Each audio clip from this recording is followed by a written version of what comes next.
नमस्कार दोस्तों। तो आज हम बात करने वाले हैं कि do we really need schools. क्या हमें स्कूल्स की ज़रूरत है? एक्चुअली आप लोग सोचो, स्कूल्स क्यों होते हैं? बच्चे के अंदर एक रूटीन लाना, डिसिप्लिन सिखाना, ओके। लेकिन क्या स्कूल्स नॉलेज सिखाने के लिए भी होते हैं? अगर हम एंशियंट इंडिया में देखें तो गुरुकुल जो होते थे वो बच्चों को नॉलेज सिखाते, नॉलेज, विस्डम। वहाँ पे कोई ऐसा वो नहीं होता था, इनइक्वालिटी नहीं होता। यहाँ पे एक गरीब का बेटा भी पढ़ता था और राजा का बेटा भी पढ़ता था। सब कोई बीच में भेदभाव नहीं होता था। लेकिन जो आजकल के स्कूल्स हैं ना, उनमें भेदभाव है, बहुत बहुत ज़्यादा। तो हम शुरुआत करते हैं पहले बुकिश नॉलेज से। ये बुकिश नॉलेज क्या है? अब स्टूडेंट्स जो डेफिनेशंस को लर्न करते हैं ना, उनको एक्सप्लेन नहीं कर पाते रियल लाइफ। आप सोचो, आप ऐसा आपने देखा होगा, हम सबको माइटोकॉन्ड्रिया याद है, लेकिन हमें सीवी कैसे बनाना है भाई? हम नौकरी हो जाएंगे तो हम सीवी बनाएंगे कैसे? किसने सिखाया मैं आज तक कभी? And you all know that after 12th we have to give competitive exams, right? बच्चे कॉम्पिटिटिव एग्जाम्स में फेल हो रहे हैं। Even they are scoring 90 plus marks in 12th, they are still failing in competitive exams. What's the reason behind this? The main reason is that the student is only learning the definition. आपने सुना होगा इसका, आपने बहुत क्या होगा ऐसे, जब एग्जाम्स पास आते हैं तो स्टूडेंट पढ़ने बैठ जाते हैं तो वो रट्टा मारते हैं, चीज़ों को समझते नहीं हैं। और इसका जो ब्लेम जाएगा वो बच्चों पर नहीं जाएगा, वो टीचर्स पे ही जाएगा। टीचर की जॉब है बच्चों को सिखाना, एक अच्छा इंसान बनाना। मार्क्स तो कोई भी ले आएगा, मार्क्स तो पढ़ोगे ले आओगे, कोई बात नहीं। आपको पता है, जब मैं 12th में था ना, तो मैंने कभी बुक उठा के देखी भी नहीं एग्जाम के समय। मैं बुक पढ़ता ही नहीं था, मैं सारी नॉलेज यूट्यूब से लेता था। और आज बच्चे वही कर रहे हैं। मेरे यूट्यूब से पढ़ के भी 90 प्लस आते थे एग्जाम्स में। तो ये बुक्स का फ़ायदा है क्या फिर? बुक्स एक कंजस्टेड फॉर्म में होती है जो आपको एक ऊपर से नॉलेज देती है, ठीक है। अब वो नॉलेज को सिंपल फॉर्म में लाना टीचर्स का काम है। वो आपको सिंपल फॉर्म में समझाते हैं, लेकिन एक लिमिट तक, क्योंकि वो सैलरीज के लिए समझाते हैं आपको। आप उनके कोई रियल बच्चे तो हो नहीं जिसे आपको इतना अच्छा समझाए वो, लेकिन एक्चुअली उनको समझाना चाहिए। आप रियल लाइफ में उसको अप्लाई कैसे कर रहे हो? अब देखो, मैथ्स में अलजेब्रा होता है, ठीक है। आप सबने 6 से लेकर 12th तो पढ़ाई होगा, जिन्होंने साइंस लिया उन्होंने पढ़ा होगा। या आपने कभी टीचर से पूछा कि सर इसका अलजेब्रा का यूज़ होता क्या है? आगे जाके क्या करोगे अलजेब्रा का? ये एक्स वाई जेड क्या है, क्या ये होगा क्या इसका आगे जाके?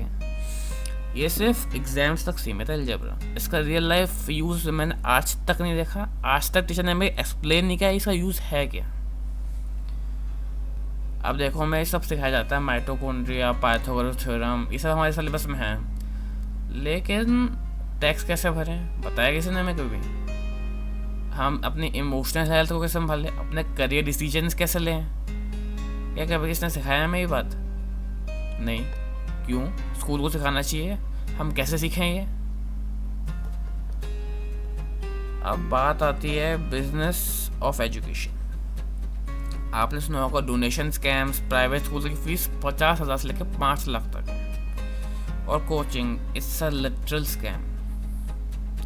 आपने तो देखा होगा कि कोटा के जो कोचिंग सेंटर है, यहाँ पे कितने सुसाइड होती हैं, बच्चे में कितना मेंटल प्रेशर आ जाता है पढ़ाई का, सिर्फ पढ़ाई पढ़ाई पढ़ाई।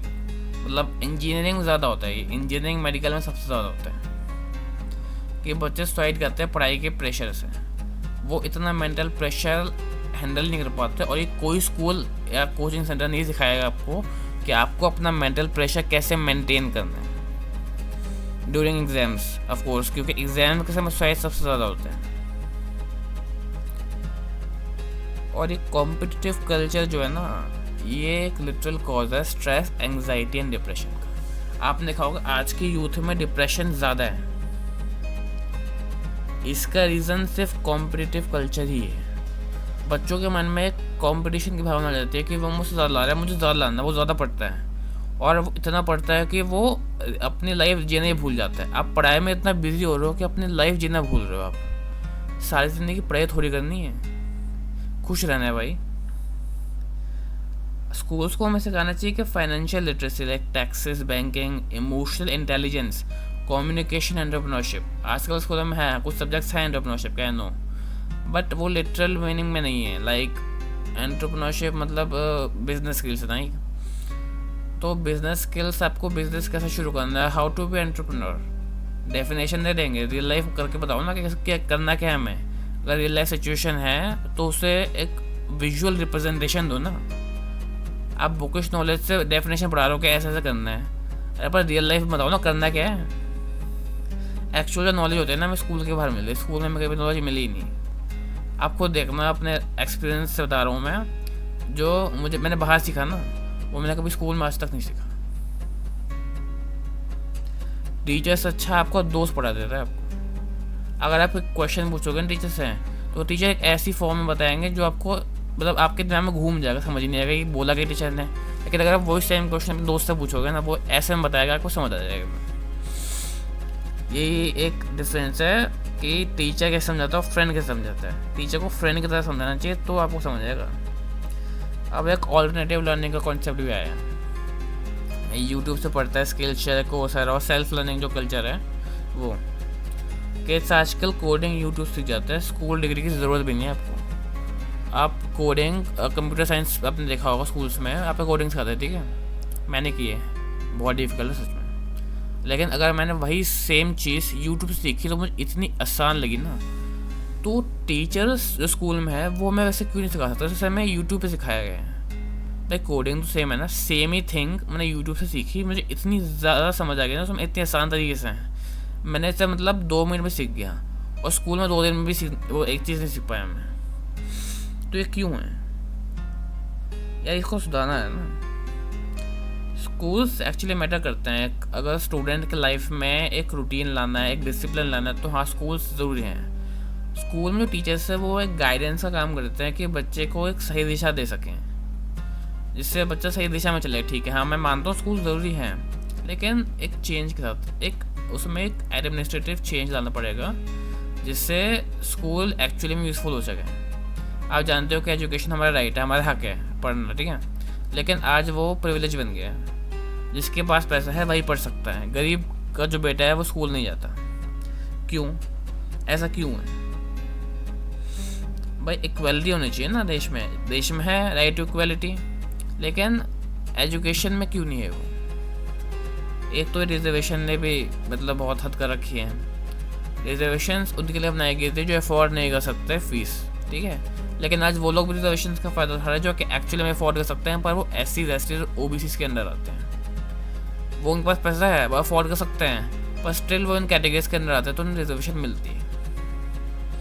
और उससे जनरल कैटेगरी का हाल बेहाल है। एक्चुअली में जो करिकुलम होना चाहिए ना हमारा, वो बुकिश नॉलेज पे डिपेंड नहीं होना चाहिए, रियल लाइफ नॉलेज पे डिपेंड होनी चाहिए। बच्चों को बाहर लेके जाओ, उन्हें रियल लाइफ एग्जांपल्स दिखाओ। भाई बुक से पढ़ के तो कोई भी कुछ भी कर सकता है, ठीक है। बुक तो एक मतलब एक अनुमान लगाने के लिए होगा, मान लो कैसे बोलूँ उसे, एक मतलब समराइज्ड फॉर्म हो गया, लेकिन उसे डिटेल में आपको अगर बच्चे को समझाना है तो उसे रियल लाइफ एग्जांपल्स दिखाओ, एक विजुअल रिप्रेजेंटेशन दो उसे।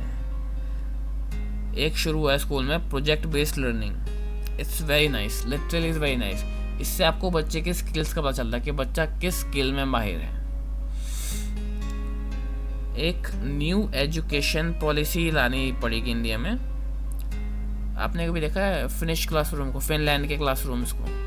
वहाँ पे क्या होता है, देखोगे जो शुरू के 6 साल होता है ना बच्चे के लाइफ के स्कूल में, वहाँ पे एग्जाम्स नहीं होते, वहाँ पे बच्चों को उनकी स्किल्स के ऊपर जज किया जाता है, मार्क्स के ऊपर नहीं। इंडिया में उसको उल्टा है, यहाँ पे मार्क्स ही जज किए जाते हैं, जबकि मार्क्स का लिटरल यूज आपको लाइफ में कहीं नहीं मिलेगा। जो लाइफ स्किल्स हैं, academics, mentorship, emotional support systems, ये स्कूल में बहुत होना चाहिए। बच्चों की क्रिएटिविटी पे ध्यान देना चाहिए, वो कैसे कोलैबोरेट कर रहे हैं और उनकी जो सेल्फ पेस लर्निंग, देखो सबका जो एक स्पीड होती है ना सीखने की अलग अलग होती है, सब बच्चे की अलग होती है, पर वो सबको एक जनरलाइज कैटेगरी में ला रहे हैं कि सबको सीखना पड़ेगा साथ में।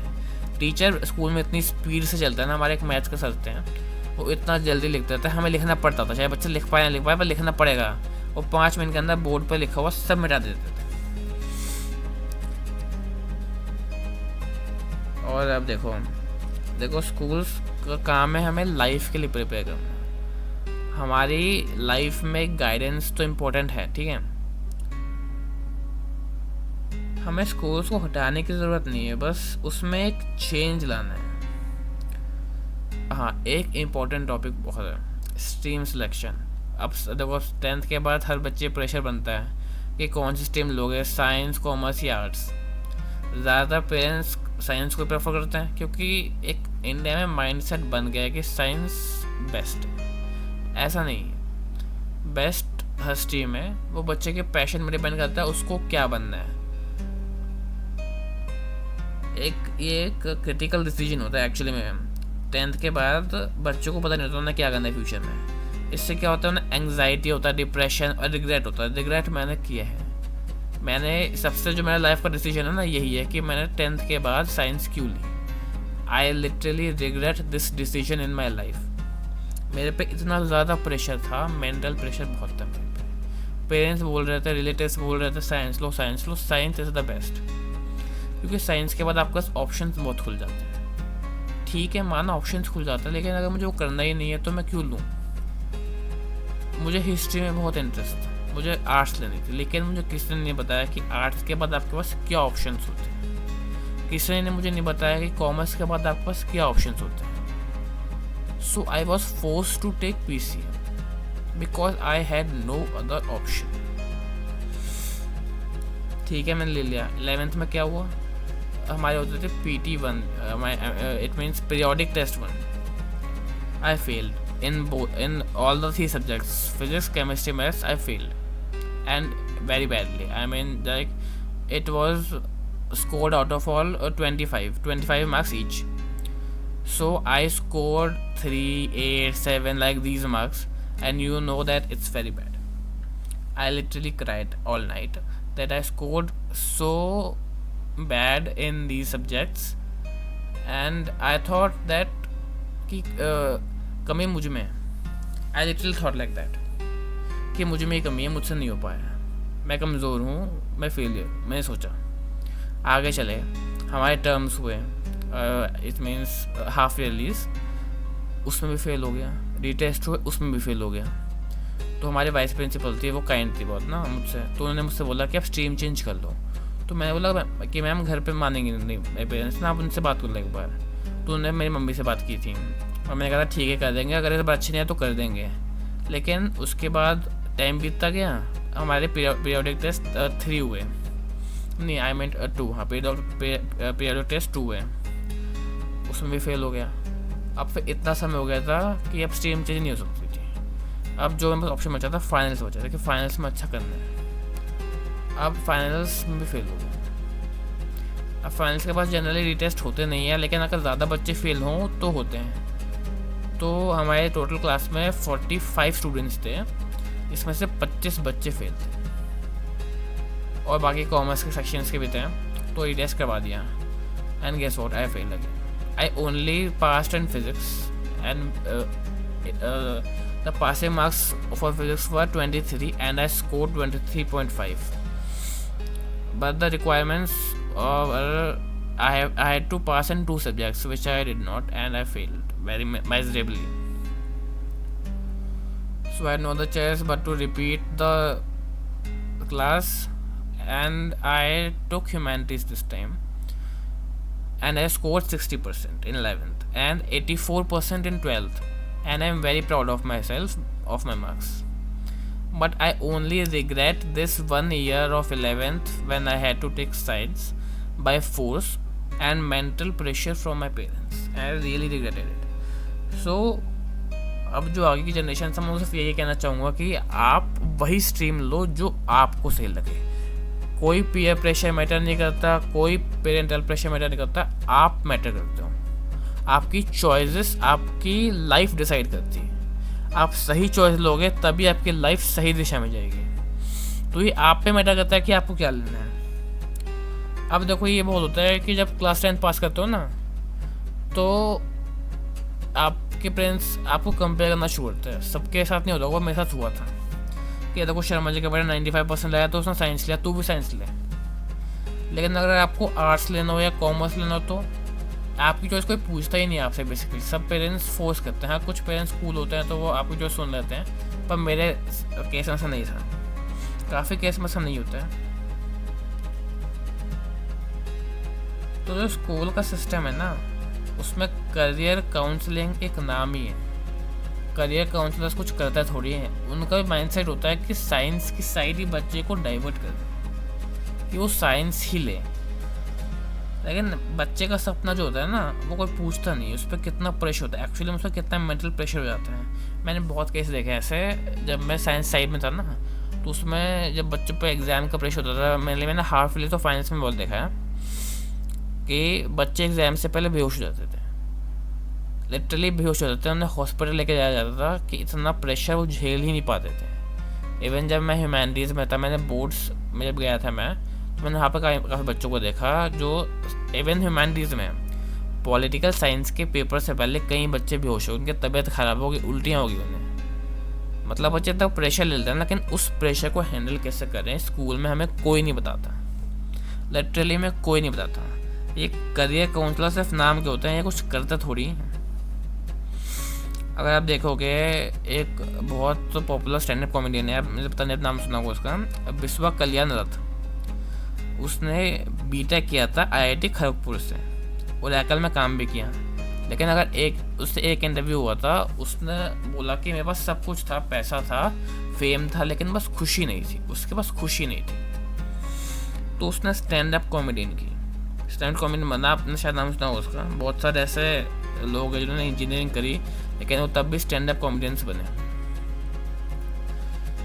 तो ये जो चॉइसेस है ना, ये बहुत ज़रूरी होते हैं आपकी लाइफ में। आप जो चॉइस खुद से लेते हो ना, वही आपकी लाइफ सुधारती है। चाहे आप गलत चॉइस लो, सही लो, लेकिन सिर्फ सारा ब्लेम फिर आप पे आएगा। तो आपको कभी रिग्रेट नहीं होगा इस बात का कि आपने किसी और के इन्फ्लुएंस में आके अपनी चॉइसेस को चुना। रिग्रेट आपको तभी होता है जब आप किसी और के इन्फ्लुएंस में आके अपनी चॉइस को लेते हो। अगर आप 10th स्टूडेंट देख रहे हो मेरे वीडियो को, अगर 10th के स्टूडेंट को देखा है मेरी वीडियो भी, तो 10th के बाद आप लोग को क्या करना, खुद से सोचना, मार्क्स मत देखना, आपको क्या करना है उस पर डिसाइड करना। मेरे 81% आए थे मेरे ख्याल से 10th मार्क्स, और 90% प्लस साइंस ले सकता था, ठीक है। तो मैंने स्ट्रीम सिलेक्शन टेस्ट लिया था। सारे स्कूल में मुझे अवेलेबल होना ही है, लेकिन मेरे स्कूल में था, तो मैंने स्ट्रीम सिलेक्शन टेस्ट लिया था। उसके बाद मुझे PCM मिली थी। तो आपके मार्क्स डिसाइड नहीं करते आपकी स्ट्रीम, एक्चुअली में आपका पैशन करता है, आपको क्या बनना है लाइफ में।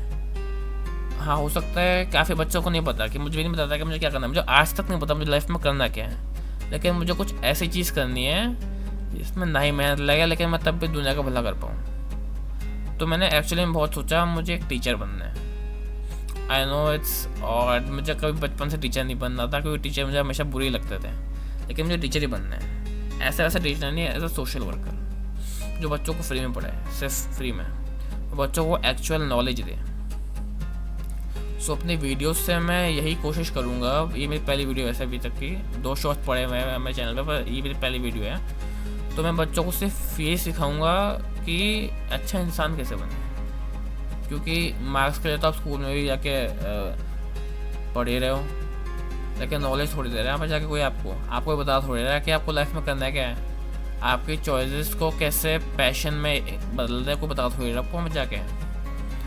तो बस आज की वीडियो यहीं तक ख़त्म करते हैं। अगर आपके साथ भी कोई ऐसा रियल लाइफ आपके कोई इंसिडेंट है अपना, तो प्लीज़ शेयर कीजिए कमेंट सेक्शन में, और लाइक और सब्सक्राइब कर दीजिए प्लीज़।